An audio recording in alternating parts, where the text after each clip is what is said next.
It's a warm day. The girl with the curly hair feels heat intensely. Heat combined with constant anxiety makes her sweat. She hates the feel of sweat on her skin. I hate this hot weather. Why does everyone else like it? Am I going to have another shower? I hope not. I hate showers. I really must make an appointment with the GP. Why do I sweat so much? A motorbike zooms past. The lecture theatre is very big. The girl with the curly hair gets distracted by the vastness of the ceiling, the ticking clocks. Why do the clocks in here tick at different rates? Wriggling students causing vibrations through the floor.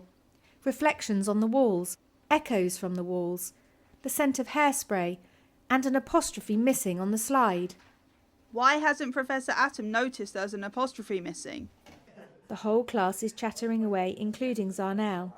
The girl with the curly hair stares into the magnifying lens to check for the melting point of the paracetamol.